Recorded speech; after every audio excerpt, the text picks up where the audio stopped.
आणि जमलेल्या माझ्या तमाम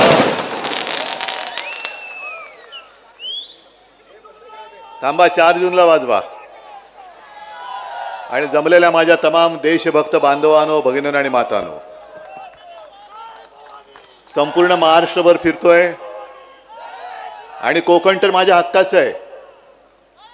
रत्नागिरी आहे, सिंधुदुर्ग आहे, तुम्ही सगळी माझी आपली माणसं आहेत.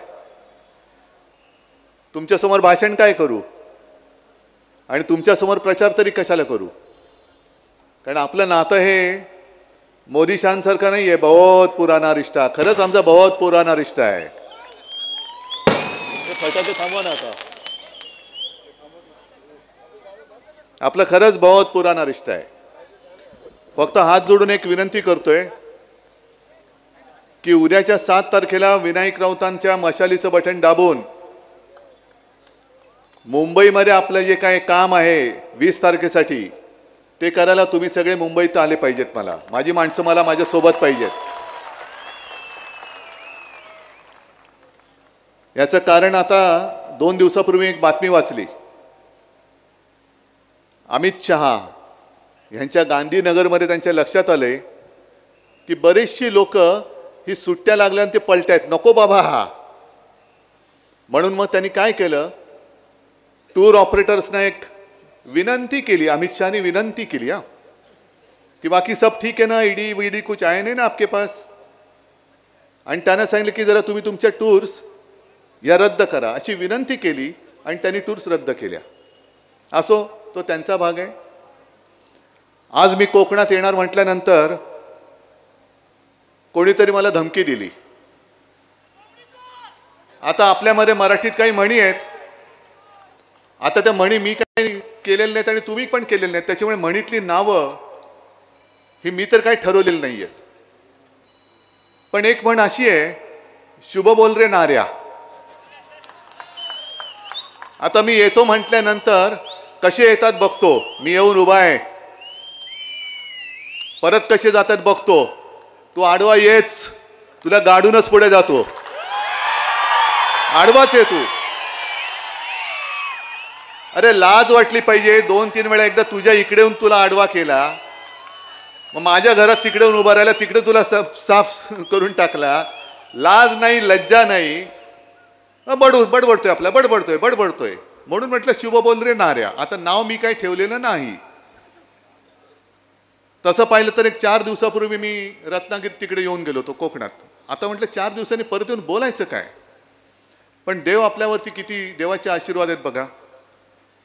आजच रत्नागिरीमध्ये जे आपल्याला नकली म्हणतात त्या बेअकली जनता पक्षाचे एक नेते येऊन तिकडे पचकून गेले. बेअकली जनता पार्टी म्हणजे शिवसेनेला नकली म्हणतात ते बेअकली असतील, नाही तर दुसरं काय. पुन्हा एकदा चॅनलला सांगतोय, बेअकली जनता पार्टी. आज हा नवीन शब्द दिलाय, कारण आजपर्यंत मी भेकड जनता पार्टी म्हणत होतो, काही लाज वाटायला तयार नाही. भाकड म्हणत होतो, काय लाज वाटत नाही. कमळाबाई म्हटलं, आता बेअकली म्हणतोय. आता बची किती बाराखडी म्हणायची यांच्यासाठी. याच्या बाराखड्या म्हणजे येतात मला, पण थोडं शांत संयमी असं माझ्यावरती शिक्का बसल्यामुळे मी बोलू शकत नाही. आता हे बेअकली जनता पक्षाचे जे सरदार आहेत ते येऊन गेले तिकडे आणि मला काही गोष्टीत आव्हान देऊन गेले. हिम्मत असेल तर त्याच्यावर बोला, हिम्मत असेल तर त्याच्यावर बोला. अहो अमित शहाजी, तुमच्यात जर का हिम्मत असेल तर जनतेच्या प्रश्नावरती बोला. 10 वर्ष तुम्ही तिकडे अंडी उभवत बसलाय. कोंबडी चोर बरोबर घेतला तरी अजून अंड्यात पिल्लू का नाही बाहेर येत, त्याच्यावरती बोला. नुसतं आपलं उभवतंय आपलं. अहो तुमच्यापेक्षा खरंच कोंबडं बरं. अंड उभवलं तर पिल्लू तरी येतं. तुम्ही 10 वर्ष खुर्च्या उभवताय तरी त्यातनं काही बाहेर पडत नाही. ढेकणं झाली असतील खुर्चीमध्ये तरी लाज नाही. जणू काय राम मंदिर यांनी बांधलं. राम मंदिर बांधलं, चांगलं केलं की वाईट केलं. अहो चांगलंच केलं, पण जेव्हा तुमची हिंमत नव्हती तेव्हा शिवसेनेने पुढाकार घेतला होता. बाळासाहेबांबद्दल बोलताना काल मोदी पण म्हणला नाही. बाळासाहेब हे म्हणाले, बाळासाहेब काय तुमच्या वर्गात होते. बाळासाहेब काय हिंदू हृदय सम्राट म्हणा, हिंदू हृदय सम्राट शिवसेना प्रमुख बाळासाहेब ठाकरे बोला तुम्ही. हिंदू हृदय सम्राट बोलायला तुमची जीभ अडखळत असेल तर त्या जिभेला सरळ कसं करायचं ही माझी कोकणातली नव्हे संपूर्ण देशातली जनता जाणते. पण राम मंदिर वरती बोलतोच ना. राम मंदिर आम्ही तुम्हाला पाठिंबा दिला.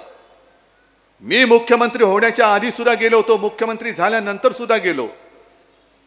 आणि तुमच्यासारखा तुम्ही काढाल तो मुहूर्त हे नाही आम्हाला पटत. आम्ही म्हणू जेव्हा आमच्याकडे आम्हाला वाटेल राम आम्हाला दर्शनाला बोलवतोय उठून आणि जाऊ. 2 वेळा गेलोच.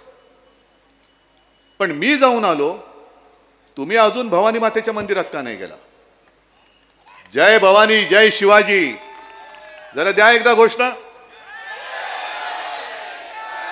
हा त्यांची तिकडे कडी पातळ झाली पाहिजे एवढ्या जोरात पाहिजे. मला आव्हान देते हिंदुत्वावरती. अहो जेव्हा तुम्ही तिकडे शंकराचार्यानं न घेता भ्रष्टाचाराने घेऊन बसला होता बाजूला 22 जानेवारी मी तमाम शिवसैनिकांना घेऊन कुठे गेलो होतो? नाशिकच्या काळाराम मंदिरामध्ये. त्या काळाराम मंदिराचा इतिहास माहिती आहे का अमित शहाजी? इतिहास बघा काय. त्या काळाराम मंदिरासाठी ज्या डॉक्टर बाबासाहेब आंबेडकरांनी लिहिलेली घटना तुम्ही बदलायला निघाला आहात, त्या डॉक्टर बाबासाहेब आंबेडकरांनी हा राम माझा सुद्धा आहे, या मंदिरात जाण्याचा हक्क माझा सुद्धा आहे म्हणून आंदोलन करून ते मंदिरात गेले होते. आणि अमित शहाजी तेव्हा सुद्धा तुमच्यासारखे बुरसटलेले गोमूत्रधारी त्यांना विरोध करत होते. मग मी उघडतो यांचं हिंदुत्व हे गोमूत्रधारी हिंदुत्व आहे. आमचं हिंदुत्व हे सुधारणावादी हिंदुत्व आहे. आमचं हिंदुत्व हे देवळात घंटा बडवणारं नाहीये, अतिरेक्यांना बडवणारं हिंदुत्व आहे. तुम्ही काय तुमच्याकडनं शिकायचं? तुम्ही काळाराम मंदिराचं महत्व तुम्हाला माहिती नसेल. माहिती नसताना मी जाईन म्हटल्याबरोबर मोदी गेले होते तिकडे झाडलोट करायला. नाही फोटो आले होते की नाही तुम्ही सांगा. आणि आज तुम्ही आमच्यावरती म्हणजे काय सगळं व्यवस्थित चाललंय तर फक्त काड्या घालायच्या.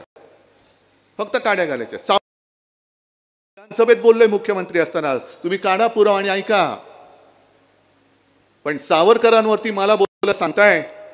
मग अमित शहाजी तुम्ही श्यामाप्रसाद मुखर्जींवरती बोला.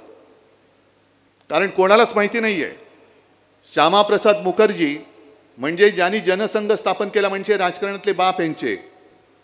आणि 1940च्या सुमारास बंगालमध्ये ज्या मुस्लिम लीगनी भारताची फाळणी मागितली होती त्या मुस्लिम लीग बरोबर फजलुल हक मंत्रिमंडळ स्थापन केलं होतं तिकडे बंगालमध्ये. 11 महिने त्यांच्या मंत्रिमंडळात मुस्लिम लीगच्या मांडीला मांडी लावून तुमचे राजकीय बाप सत्तेत बसले होते. त्याच्याबद्दल बोला. काँग्रेस जेव्हा लढत होती चले जावचा नारा दिला 42 साली गांधीजींनी, तेव्हा तुमचेच श्यामाप्रसाद मुखर्जी यांनी तिथल्या गव्हर्नरला पत्र लिहिलं होतं की आम्ही इंग्रजांना पाठिंबा देतो का त्यांच्यासाठी नाही पण इकडे चांगली कायदा सुव्यवस्था आणण्यासाठी इंग्रजांना पाठिंबा देतो. म्हणून चले जाव चळवळ कशी वाईट आहे तिला कसं ठेचलं पाहिजे हे तुमच्या श्यामाप्रसाद मुखर्जींनी लिहिलं होतं. ते का नाही बोलत? पण एवढं सगळं खोलात जाऊन बोलण्यापेक्षा तुम्ही 10 वर्ष काय केलं तेवढं फक्त बोला. आज दुर्दैव असं की इकडे सुद्धा काही आले असतील. मी भारतीय जनता पक्षाच्या त्या पिढीच्या विरोधात नाहीये जे खरोखर निष्ठावान काहीतरी नीतिमत्ता विचारसरणी त्यांच्याकडे आहे. त्या भारतीय जनता पक्षांच्या कार्यकर्त्यांबद्दल आणि त्या कुटुंबियांबद्दल आज सुद्धा माझ्या मनामध्ये आस्था आहे. त्या संघाच्या कार्यकर्त्यांबद्दल आज सुद्धा माझ्या मनात आस्था आहे. पण त्यांच्या मनात जो प्रश्न आहे की अरे काय वेळ आली, कमळाला मळाचा प्रचार करायला लागतोय. हातात कमळ आणि कोणाच्या मळ शी. मग एका बाजूला विनायक दुसऱ्या बाजूला खलनायक. बरं खलनायक कमी पडत असेल तर चिखलनायक. काय ही भारतीय जनता पक्षाची म्हणजे बोगस भाकड काय भेकड म्हणतो मी एवढ्यासाठी म्हणतोय की मध्ये मोदीजींनी एक सांगितलं की काँग्रेसचा जाहीरनामा कसा आहे. अहो तुमचा जाहीरनामा तुम्ही पहिला वाचलात का? आता काय झालंय मोदी सरकार नाही राहिलं, हे गजनी सरकार झालेलं आहे. हे गजनी सरकार आहे. तुम्ही 2014चा तुमचा जाहीरनामा काढा, थापानामा, 19चा काढा, आणि काय काय नाही केलं ते का नाही केलं हे लोक सांगा. पण मोदी आता काय देशाचे प्रश्न विसरून गेलेत आणि मग काँग्रेस काय करणार? ज्यांची मुलं जास्त आहेत त्यांना तुमची संपत्ती काढून देणार. अहो, तुम्हाला राजकारणात मुलं नाही होत, आम्ही काय करू शकतो? आमचा काय दोष आहे? म्हणून आमची मुलं तुम्हाला कडेवर घ्यावी लागतात. पण ते करताना भाजपचं काय झालंय, ती कचरा उचलण्याची गाडी येते ना गावात, कचरा जो आपण घराबाहेर टाकतो तो कचरा उचलतात, गाडीत टाकतात. आणि आता निवडणुकीमध्ये असं मी कुठे पाहिलेलंच नव्हतं, ते पहिल्या प्रथम बघतोय, कचऱ्याचं प्रदर्शन लावलंय. सगळे कचरे. ज्याला बाळासाहेबांनी गेट आउट सांगितलं होतं आज तो तुमचा इथला उमेदवार आहे. हीच मस्ती होती त्यावेळेला. तुला बघून घेतो, तुझं अमुक करून घेतो. काय घेतोस तू? जा घे, काय करायचं कर, गेट आउट. आणि कोणाला धमक्या देतोस? या धमक्यांना कोकणवासियांनी कधीच गाडून टाकलेलं आहे. तो काळ तुम्ही आठवा. 2005 पर्यंत यांची मस्ती होती आणि ती पोटनिवडणूक संपूर्ण दहशतीच्या एक सावट होतं. मी स्वतः इकडे 8-10 दिवस राहिलो होतो. गाव, वाड्या, वस्त्या, पाड्यांमध्ये जात होतो आणि तिथली सगळी कोकणवासी म्हणजे तुमच्यापैकीच काही लोक मला आजही आठवते. मी गाडीत बसल्यानंतर धावत आले आणि मला सांगितलं, उद्धवजी एक काम करा, आम्ही सगळे तुमच्या बरोबर होतो, पण इकडे ना कोणतरी लढणारा माणूस द्या. बघा, तुम्ही आज गेलात ना, तो उद्या हे काय करतील सांगता येत नाही. आमची मुलं बाळं मुली यांना इकडनं यावं जावं लागतं, हे काय करतील हे सांगता येत नाही. मग त्याच्यानंतर वैभव उभा राहिला, विनायक उभे राहिले, तुम्ही त्याच्यासोबत उभे राहिलात, सगळी माझी मंडळी, सतीश वगैरे सगळे, संदेश आहेत, सगळे उभे राहिले. आणि ती जी एक मालिका होती, मग ती श्रीधर नाईकांपासून सुरू झाली होती. सत्यविजय भिसे, आमचा रमेश गोवेकर असा एक दिवस गायब, अंकुश राणे, ही सगळी मालिका तुम्हाला माहिती आहे. कसं कसं घडलं. हत्या झाली, पळवला गेलाय, कोणी पळवलं तेच माहिती नाही. असं होऊ शकतं काय? भुताटकी आहे? आणि अमित शहाना हे काय माहिती नाही? आता राणेला मत म्हणजे मोदींना मत असं म्हणत असतील तर ह्या गुंडगिरीला मत म्हणजे मोदींना मत असं तुम्हाला म्हणायचंय? या हत्या झाल्या कशा? आहेत ना तुमच्याकडे, केंद्रीय गृहमंत्री आहात तुम्ही. मग या हत्यांचा शोध तुम्ही लावा ना, पण मिळणारच नाही, धागेदोरी मिळणार नाही. कारण जो जो तुमच्या भाजपात आला तो तुमच्या वॉशिंग मशीनमध्ये धुवून चकाचक झाला असं तुम्हाला जरी वाटत असेल तरी जनतेच्या डोळ्यामध्ये त्यांनी केलेली पाप ही आज सुद्धा कायम आहेत. आज सुद्धा कायम आहे. आणि इथल्या उमेदवाराला सुद्धा त्यांच्या सांगतोय की उगाच काहीतरी वाटेल ते बडबडू नको. आणि मी तुम्हाला सगळ्या कोकणवासियांना आवाहन करतोय, म्हणजे विनंती करतोय, उमेदवार निवडायचा ना, ठीक आहे, मी आत्ता सध्या म्हणतो विनायक राऊतांचा आत्ता विचार न करता मी तुम्हाला सांगतोय ते करा आणि मग तुम्ही मत द्या. तुम्ही विनायक राऊतांची 10 वर्षातली संसदेतली भाषणं काढा, ती त्याचे व्हिडिओ लावा आणि ह्यांनी केरळच्या प्रश्नाला कर्नाटकाचं उत्तर कसं दिलंय ते तुम्ही बघा. नुसतं मला पाहिजे मला पाहिजे, मी आणि मैं और हमारे दो, काय कुठली हे? बरे, ज्या घराणेशाहीच्या विरुद्ध मोदी बोलतायत त्यांना शिवसेना प्रमुखांची घराणेशाही नकोय. मी तर म्हणतो मी आहेच, मी घराण्याचा वारसच आहे, अभिमानाने सांगतो मी. आणि अमित शहा आज बोललेत, अहो तुमच्या सर्टिफिकेटची गरज नाहीये, फालतू नकली सर्टिफिकेट मला नकोय, गरज नाही, फेकून देतो मी गटारात ते. की उद्धव ठाकरे हा बाळासाहेबांचा मुलगा आहे, हे का तुमच्या वडिलांकडनं मी विचारून घेऊ? मी तर अभिमानाने सांगतोय, पण अमितजी, मी माझ्या वडिलांचं नाव लावतो ना तसं तुम्ही लावा. माझ्या वडिलांचं नाव लावून मतं नका मागू. तुम्हाला माझी माणसं चोरावी लागतायत, तुम्हाला माझे वडील चोरावे लागतायत. काय हो, तुम्हाला तुमच्या वडिलांचं नाव नाही, तुमच्या वडिलांचं कर्तृत्व नाही? मग लावा ना, तुमचं पूर्ण नाव लावा आणि या लोकांसमोर मी माझं पूर्ण शिवसेना उद्धव बाळासाहेब ठाकरे लावून पुढे आलेलो आहे. तसं तुम्ही अमित शहा, नरेंद्र मोदीजी, तुम्ही नाव लाया आणि या.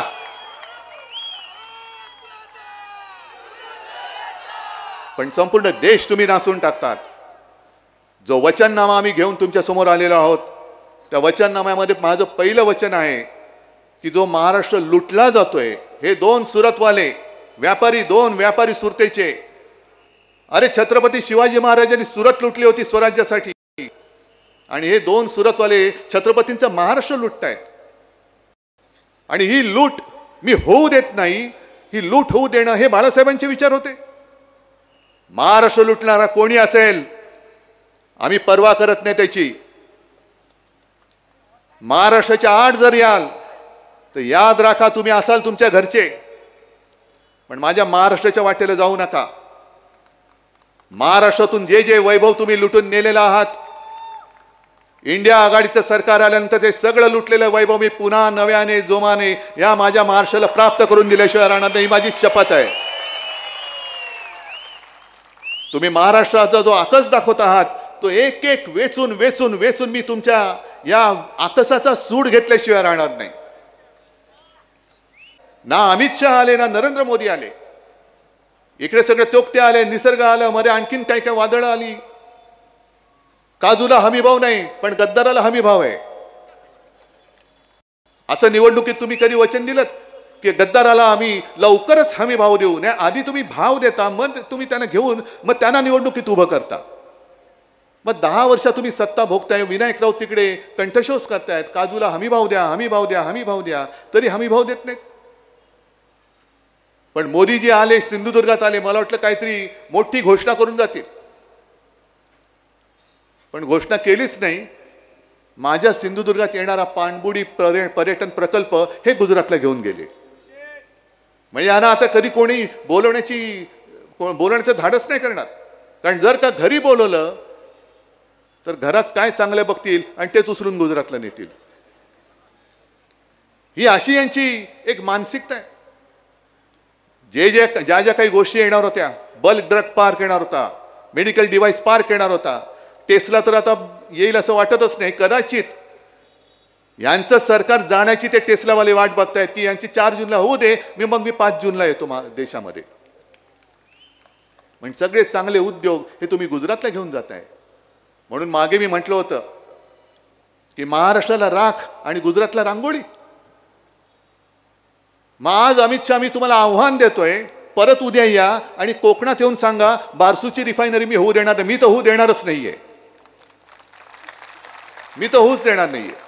पण अमित शहामध्ये जर हिम्मत असेल, हिम्मत आणि अमित शहा हा शब्द विरुद्धार्थी आहे मला माहिती आहे, पण तरी सुद्धा हिम्मत असेल तर या आणि सांगा बारसूला मी रिफायनरी होऊ देत नाही.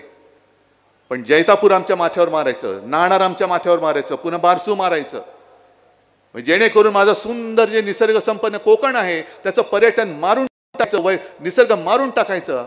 आणि जांभा दगडाच्या खाणीवरती ह्या त्या परप्रांत्यांचा डोळा आहे. जैतापूरची सुद्धा जी काही मी नावं पाहिली, जमिनी कोणी खरेदी केल्या, सगळे यांचे बगल बच्चे. मग कोकण मोदी शहा वगैरे त्यांचीच नाव आहेत. 7 यांची नावं चढली कशी? परस्पर तुम्ही सगळं लुटून फस्त करता आहात. आणि उद्धव ठाकरेंनी करोनाची खिचडी खाल्ली. मग तुम्ही तुमच्या उत्तर प्रदेशमध्ये आणि गुजरातमध्ये काय केलं होतं? गंगेमध्ये प्रेत वाहत होती, पण माझ्या महाराष्ट्रामध्ये एका सुद्धा प्रेताची किंवा शवाची अशी अवहेलना आम्ही होऊ दिली नव्हती. गुजरातमध्ये सार्वजनिक चिता पेटल्या, त्या दुर्दैव आहे. मी टीका नुसती नाही करत, पण हे दुर्भाग्य आहे, दुर्दैव आहे. एक तरी मला भाजप शासित राज्य सांगा की जिकडे महाराष्ट्राने केलं तसं फील्ड हॉस्पिटल उभं करून दाखवलं होतं. लस म्हणे मोदींनी शोधली म्हणून लसीवरती मोदींचा फोटो, मग खतावरती मोदींचा फोटो का टाकता? शेणखत आहे ना, तिकडे बैलाचा फोटो टाका. नाही, माझा प्रश्न साधा आहे. आता हे जे म्हणतात लस मोदींनी शोधली म्हणून त्याच्यावरती मोदींचा फोटो मी समजू शकतो, पण खतावरती मोदींचा फोटो का? हा कुठला नाही आहे? म्हणजे सगळीकडे मी आणि मीच, म्हणजे जे येईल ते फक्त मलाच पाहिजे, दुसरं कोणी बसायचंच नाही. त्याच्यानंतर दुसरं जे मी वचन दिलेलं आहे ते शेतकऱ्यांनंतर दिलेलंच आहे. शेतकऱ्यांच्या बाबतीत काय जाते, संपूर्ण मराठवाडा विदर्भ वगैरे इकडे तिकडे फिरतोय. ती प्रधानमंत्री सन्मान योजना का काहीतरी योजना आहे का तुमच्याकडे? 6,000 रुपये येतात. PM किसान सन्मान योजना काहीतरी आहे. ते शेतकरी जे सांगतात फार म्हणजे मला कौतुक वाटतं शेतकऱ्यांचं.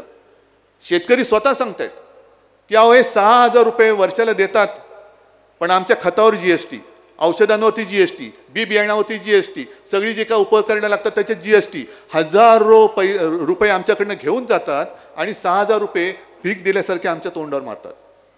म्हणून मी वचन दिले की शेतकऱ्याला जी जी शेतीसाठी आवश्यक ज्या गोष्टी आहेत, मग ते कीटकनाशक असेल, खत असेल, बी बियाणं असेल, इतर अवजार असतील, ह्याच्यावरचा जीएसटी माफ करून टाकायचा. शहरामध्ये अनेक छोटे छोटे व्यापारी आहेत, त्या व्यापाऱ्यांवरती जीएसटीच्या धाडी पडतात. म्हणजे ह्यांचं सगळे जे चाललेले चंदा दो आणि धंदा लो.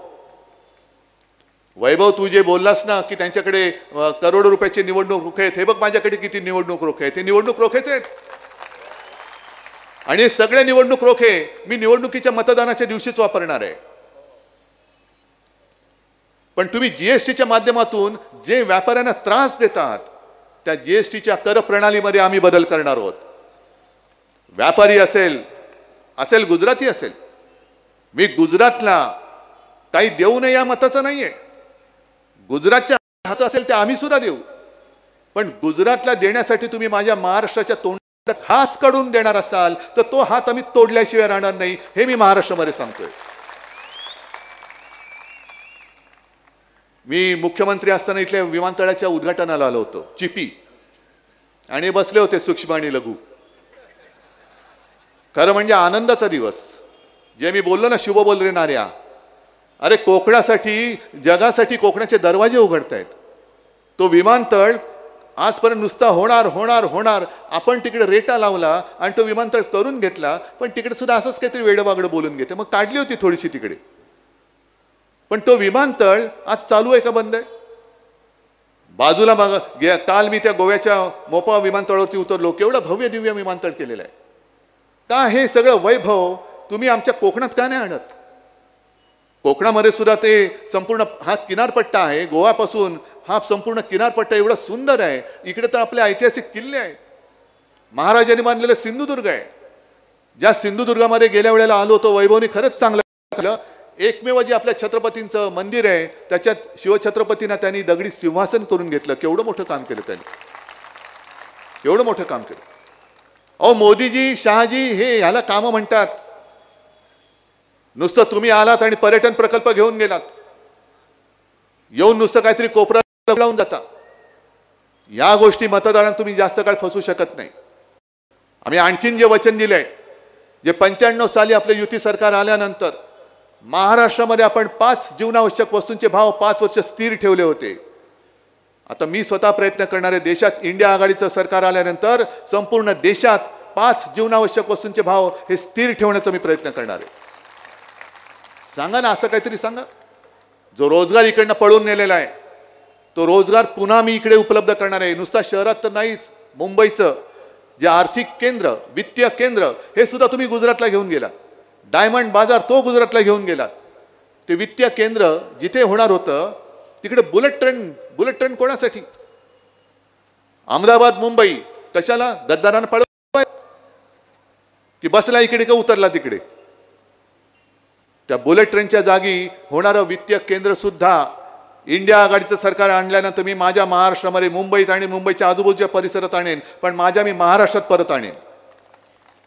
ग्रामीण भागामध्ये सुद्धा जे लोक, ते मुलं मुली शिकतायत, त्यांना त्यांच्या गावागावात, जिल्ह्यात, अगदी गावागावात, खेड्यापाड्यात नसलं तरी किमान जिल्ह्यात रोजगाराची संधी उपलब्ध करून द्यायचा माझा विचार आहे. आणि मला तोही दिवस आठवतोय जेव्हा वैभव, तू सिंहासारखा यांच्या अंगावरती चालून गेला होता, भेकडाने तुझ्यावरती हल्ला केला होता, त्याच्यात एक शिवसैनिक जखमी झाला होता. मी आलो होतो दुसऱ्या दिवशी. रुपेश. आणि मग इकडे आल्यावरती विचारलं कुठे येतो? तो गोव्याला. अरे गोव्याला कसा? नाही, इकडे उपचाराची सोय नाही. म्हणजे तुम्ही इकडे फक्त मारामारी करायच्या, लोकांची डोकी फोडायची आणि उपचार करायला सुद्धा जागा नाही. स्वतःची मेडिकल कॉलेज बरोबर चालतात, त्याला सुद्धा परवानगी मी दिली होती. मी पाहिलं नाही तेव्हा की कोणाचं कॉलेज आहे, कोणाचं हॉस्पिटल आहे. पण माझ्या कोकणात, कोकणासाठी कोणतरी काम करतंय, कर, चल, देतो परवानगी. मी अडवून ठेवू शकलो असतो, पण मी अडवलं नाही. हे पाप मी कधी केलं नाही.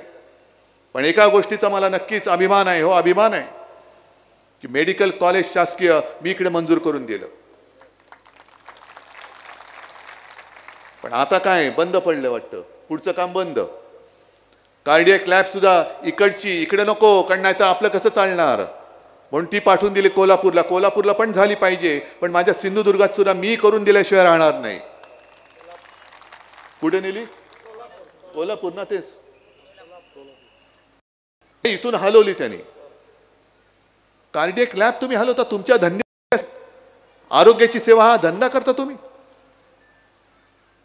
काही ज्या गोष्टी आहेत ना, म्हणून मी अमित शहाना सांगतोय, तुम्ही सांगा या इकडे, आणि मला हिंमत विचारताना बाजूबाजूला बसूया, जनतेसमोर फैसला होऊ द्या. तुम्ही 2014 साली जेव्हा आलात तेव्हा पेट्रोलची किंमत काय होती, आज काय झाले? डिझेलची काय होती, आज काय झाले? गॅसची काय होती, आज काय झाले? सगळ्या गोष्टी काढा. तुम्ही 2 कोटी लोकांना, तरुणांना दरवर्षी नोकरी देणार होता, किती जणांना मिळाले? एक सुद्धा नाही. पण यांच्या जाहिराती जोरात आहेत. म्हणजे 8,000 कोटी 10,000 कोटी हे निवडणूक रोख्यांच्या माध्यमातून यांनी जमवलेच. पण न्यायालयाने जर का यांचं भांड फोडलं नसतं तर निकालाच्या आधी आणखीन 10,000 कोटींचे रोखे छापण्याची परवानगी या बोगस, भेकड, भाकड जनता पक्षाच्या सरकारने दिली होती. हे सगळं काय आम्हाला कळत नाही? आज संपूर्ण महाराष्ट्रच नाही, संपूर्ण देश तुमच्या गॅरंटीच्या जाहिरातीने बरबटून तुम्ही टाकलेला आहात. कसली गॅरंटी? कुठून आणली ती? कुठून आणला था पैसा? सगळीकडे मोदी गॅरंटी, मोदी गॅरंटी. कसली गॅरंटी? की वाटेल तेवढा पैसा खा आणि भाजपात या, काही होणार नाही, मोदी गॅरंटी है. अरे बेटा आ जाओ, कितना खाया तूने? 50 करोड़. अच्छा चलो इसको नगर सेवक बनाओ. कितना खाया? 500 करोड़. हाँ इसको जरा मंत्री बनाओ. कितना खाया? 70,000. अरे अरे इसको तो चलो उपमुख्यमंत्री बनाओ. म्हणजे खरंच लाज वाटते हो मला, खरंच लाज वाटते. म्हणजे जी आपल्या महाराष्ट्राची परंपरा आहे ती काय? शुरामी वंदिले. आणि भाजपची परंपरा आता झाली चोरामी वंदिले.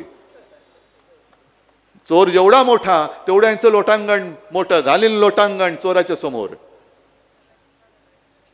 प्रश्न आम्हाला नाहीये, प्रश्न तुम्हाला आहे. तुम्हाला म्हणजे तुम्हाला नाही, मोदी शहा आणि भाकड जनता पक्षाला आहे. मी भाकड भेकड का म्हणतोय? भाकड एवढ्यासाठी म्हणतोय कारण यांनी त्यांच्या पक्षाचं नेतृत्वच उभं करू शकले नाहीत. यांना सगळी बाहेरची माणसं घ्यावी लागतात, म्हणून त्यांना मी भाकड म्हणतोय. भेकड का म्हणतोय? कारण स्वतःच्या हिमतीवरती यांच्याकडे कार्यकर्ते नाहीत. मैदानात लढाईला या म्हटलं तर यांचे घरगडी जे आहेत, ईडी, इन्कम टॅक्स, सीबीआय, त्यांना पुढे पाठवून त्यांच्या आडूने दमदाटी करतात. म्हणून हे भेकड आहेत, म्हणून हे भेकड आहेत. नाही तर तुम्हाला वाटेल मी उगाच काहीतरी त्राग्याने काहीतरी बोलतोय. त्राग्याने नाही मी कधी बोलत. मी बोलतो ते नेहमी सत्याच्या आधारावरती बोलतो. आता त्यांच्या समोर असाच आहे की 4 जून जेव्हा उजाडेल आणि इंडिया आघाडीचं सरकार 300 पेक्षा जास्त जागा मिळून तिकडे दिल्लीत विराजमान होईल. होईल, लिहून ठेवा तुम्ही. तुम्हालाच खोटं वाटते की काय? तुम्ही तेही दिवस आठवा की ज्या काळात संपूर्ण देशात भारतीय जनता पक्षाचे फक्त 2 खासदार होते, 2. आणि तेव्हा त्यांना जवळ करायला कोणीही तयार नव्हतं. कोणी नव्हतं, कारण गोमूत्राचा एवढा वास यायचा, कोणी नको शी. पण आम्ही हिंदुत्वासाठी त्यांना जवळ घेतलं, कारण आमचं हिंदुत्व हे राष्ट्रीयत्व आहे. आणि आम्हाला असं वाटलं की आपले हिंदुत्वाचे विचार मिळतायत, पण यांचं हिंदुत्व हे बोगस निघालं, हे गोमूत्रधारी निघालं. आणि आमचं आपलं हिंदुत्व हे राष्ट्रीयत्व आहे. तेव्हा 2 खासदार होते, पण आम्ही लढत राहिलो. आपण सगळे लढत राहिलो. अब की बार. अरे बार बार आपटले तरी अब की बार. आणि कोणालाच कळलं नाही. जेव्हा पहिल्यांदा 2014 साली, म्हणजे अटलजी मधला काळ सोडूनच द्या, ते येऊन गेलेच. पण 2014 साली मी स्वतः गेलो होतो. प्रणव मुखर्जी राष्ट्रपती होते.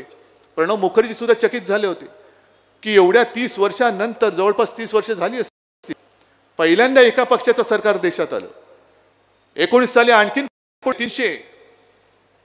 जर 2 खासदार असलेल्या पक्षाचे 300 होऊ शकतात, तर 300 खासदार असलेल्या पक्षाचे 2 पुन्हा होऊ शकत नाही. आणि माझी देवाकडे प्रार्थना की यांचे 2च खासदार कोण आपल्याला माहिती आहे ते यावेत, तेवढे 2च यावेत. आणि समोर इंडिया आघाडीचं सरकार असावं. त्या दोघांना आपण प्रश्न विचारू, बोलो 10 साल में क्या किया, द्या उत्तर. जसं तुम्ही चाय पे चर्चा केली होती, अहो एवढी बोगस सगळी बोगसगिरी केली यांनी की विदर्भात मी जेव्हा गेलो होतो यवतमाळमध्ये, ते दाबडी म्हणून एक गाव आहे, 14 साली मोदीजी गेले होते आणि चाय पे चर्चा. मग ते चाय पे चर्चा म्हणजे चहामध्ये साखर किती टाकायची, दूध कसं टाकायचं सगळं झाल्यानंतर मग मोदींनी त्यांना सांगितलं की इथे काय जास्त पीक कोणतं आहे. सगळ्यांनी सांगितलं कापूस. मग त्यांना सांगितलं मी तुम्हाला इथे कापसासाठी बाजारपेठ उपलब्ध करून देईन, निर्माण करून देईन. दिले सगळ्यांनी, पटापटा मतं दिली. मत दिल्यानंतर जेव्हा शेतकऱ्यांनी पत्र पाठवायला सुरुवात केली प्रधानमंत्री कार्यालयात, काय होऊ नाही चू नाही. मग तिथले शेतकरी उठले आणि प्रधानमंत्र्यांना भेटायला दिल्लीत गेले. भेटायला कसले देतात, लांबच्या लांब अडवले आणि परत पाठवून दिले. मधल्या काळात पंतप्रधान जेव्हा यवतमाळ त्या गावाच्या इकडे आले, ते शेतकरी जायला निघाले, पोलिसांकडनं त्यांना असं अडवून टाकले की पंतप्रधान त्यांना दिसलेच नाहीत. ही मोदींची गॅरंटी. त्याच्यानंतर मध्ये एक ती जाहिरात आली. ती जाहिरात आल्यानंतर या चॅनलवाल्यांनी ती कोण महिला आहे त्या महिलेचा शोध घेतला आणि शोध घेतल्यानंतर त्या महिलेच्या घरी गेले तर सारी 8x8 10x10 खोली, त्या महिलेला मोठा फोटो दाखवला पेपरमध्ये पहिल्या पानावर आलेला. काय तिचं नाव लक्ष्मीबाई वगैरे असेल, कलावती नाही लक्ष्मीबाई असेल. आणि तिला सांगितलं आपका फोटो आया है. बोले हाँ फोटो आया है, कुछ लोगों ने मुझे कहा कि आपकी तस्वीर आई है. तो अच्छा कब कब मैंने मालूम कब लिया फोटो, हम गांव काम के लिए गए थे, शायद वहां से आते आते लिया होगा. तो अच्छा ये घर आपका है. हाँ मेरा घर है. तो आपको ये प्रधानमंत्री आवास योजनेत मिळाले. तो नाही हे माझं भाड्याचं घर आहे, 500 रुपये मी भाडं देते. आणि त्याच्यात लिहिलं होतं की या बाईसारख्या आणखी 30 लाख लोकांना प्रधानमंत्री आवास योजनेतून घरं मिळाली. तुम्ही जे कलावती म्हणता ते वेगळं आहे. कलावती ते अमित शहा लोकसभेत बोलले होते, कलावतीला घर मोदींनी दिलं, पाणी मोदींनी दिलं, वीज मोदींनी दिली. आणि कलावतीचा इंटरव्ह्यू घेतला तो ह्यांनी काही दिलं नाही, मला दिलं ते सगळं राहुल गांधींनी दिलं. पण आपण फसतो. जसं त्या पातंजलीच्या जाहिरातीनं फसलो, त्यांना सुप्रीम कोर्टाने सांगितलं की आता तुम्ही छापा, माफीनामा छापा. तसं उद्या आपलं सरकार आल्यानंतर यांना सांगावं लागेल की तुम्ही जेवढ्या मोठ्या जाहिराती केल्या सगळ्याचा माफीनामा तुम्ही छापा. आता मोदी गॅरंटी 10 वर्षात काही केलं नाही, हीच आमची गॅरंटी, पुढच्या 10 वर्षात काहीच करणार नाही, दुसरी गॅरंटी. पण काय बोलतायत, किती बोलतायत. हे जे काही झालं आतापर्यंत तो म्हणे ट्रेलर होता, ट्रेलर. म्हणजे पिक्चर किती भयानक असेल, पिक्चर किती भयानक असेल. गॅसच्या किमती आजपर्यंत एवढा वाढला, ट्रेलर होता. पिक्चर मध्ये तो आणखीन 5000च्या वरती जाईल. डाळी कडाडल्या आहेत, सगळंच कडाडलेलं आहे. आणि हा नुसता ट्रेलर असेल तर पिक्चर किती भयानक असेल. आणि असा पिक्चर तुम्हाला बघण्याची इच्छा आहे. गेल्या वेळेला माझी चूक झाली, खरंच चूक झाली. मी संपूर्ण महाराष्ट्राची माफी मागतो. मला असं वाटलं होतं की आज नाही तर उद्या हे सुधारतील, पण सुधारायचं नाव नाही घेत. उलट आता घरात घुसून घर फोडायला लागलेले. घर फोडतायत, कुटुंब फोडतायत, कुटुंबाच्या कुटुंब बदनाम करून टाकतायत. आणि सगळे महाराष्ट्राच्या बाहेरून आलेल्यांचे चेले चपाटे, यांना लाज नाही, लज्जा नाही. स्वतःचे व्हिडिओ बाहेर आल्यानंतर हे दुसऱ्यांची बदनामी करतायत. आणि बदनाम केल्यानंतर स्वतःच्या पक्षात घेऊन हे तुम्हाला त्यांचे प्रतिनिधी, ह्यांना मत म्हणजे मोदींना मत. किती वाईट प्रकाराने हे सगळं चाललेलं आहे. त्या सुधीर मुनगंटीवारांचं एक ते भाष्य त्यांनी त्यांच्या प्रचाराच्या सभेत मोदींच्या व्यासपीठावर, मोदी असतील नसतील मी बघितलं नाही, पण आपण रक्षाबंधन, भाऊबीज, बहीण भावाचं नातं किती पवित्र मानतो. मोदीने आमच्या गद्दार त्या ताईकडनं राखी बांधून घेतली होती. नंतर त्या राखीचं काय झालं माहित नाही, कारण तिकीटच कट केलं. ते नागेश, तो आपल्या तुमच्या बाजूच्या वॉर्डातल्या संजय देशमुखच्या इथल्या. पण त्या मुनगंटीवाराने, तुम्ही व्हिडिओ तर जरूर बघा, बहीण भावाच्या नात्यावरती एवढं विकृत बिभत्स जी या भाकड बेअक्कली जनता पक्षाची मानसिकता आहे ती त्या सुधीर मुनगंटीवारांच्या तोंडातून बाहेर पडले. मुद्दामून बघा. आणि अशी मानसिकता असलेली माणसं ही आपल्या देशाची राज्य करते. हे देशाला नव्हे जगाला आपल्याला नाव सांगायला लाज वाटायला पाहिजे. आपण ही अशी सगळी मानसिकतेची माणसं सडलेली, कुजलेली. म्हणून मी इथल्या भाजपच्या त्या लोकांना सांगतोय, संघाच्या त्या लोकांना सांगतोय, अजूनही आपण ज्या हिंदुत्वासाठी एकत्र आलेलो आहोत ते हिंदुत्व मी सोडलेलं नाही. माझ्यावरती झालेले ते जे काही संस्कार आहेत ते मी सोडलेले नाहीत. आणि मला असं वाटतं आपण आलो होतो तर त्या हिंदुत्वासाठी एकत्र आलो होतो, यांच्या या हिंदुत्वासाठी नाही. हे सगळं हडप हडप हडप, मी आणि मीच, म्हणजे मी 14 साली पंतप्रधान झालो, 19ला पण होणार, 24ला होणार, 47ला होणार. अरे बाबा थांब, कुठेतरी ब्रेक मार, आपटशील कुठेतरी. तर त्यांना सुद्धा सांगतोय की हे जे काही संकट आहे, हुकुमशाहीचं जे संकट आहे, हे संकट केवळ आमच्यावरती नाही, तुमच्यावरती सुद्धा आहे. आणि यांना जी घटना बदलायची आहे, डॉक्टर बाबासाहेब आंबेडकरांनी लिहिलेली घटना, ती एवढ्यासाठी बदलायची आहे की एक साधा माणूस दलित कुटुंबात जन्मलेला, तो एवढा बुद्धिमान, आणि त्यांनी लिहिलेली घटना आम्ही मानायची. हेच ते मी बुरसटलेलं गोमूत्रधारी हिंदुत्व म्हणतो ते. हे एका दलित कुटुंबात जन्मलेल्या साध्या माणसाने पण बुद्धिमत्तेने अफाट असणार त्या महामानवाने लिहिलेली घटना यांना बदलून टाकायचंय, म्हणून यांना 400 पार पाहिजे. तरी एक बरं आहे की हे जेव्हा 400 पार म्हणतात तेव्हा लोक काय म्हणतात? अरे मोठ्याने बोला ना, तडीपार. आणि त्यांना आता तडीपार केल्याशिवाय आता शांत बसायचं नाही. म्हणून मी तुम्हाला हात जोडून विनंती करतोय, गेल्या वेळेला माझी चूक झाली, खरं झाली, पण या वेळेला ती चूक होणार नाही. विनायक राऊत तेच आहेत. चिन्ह त्यांनी चोरलं असलं तरी आता ही मशाल भडकलेली आहे, मशाल भडकलेली आहे. धनुष्यबाण तुम्ही चोरला असाल, पण त्यांनी दुसरा जो एक कट केला की शिवसेना आणि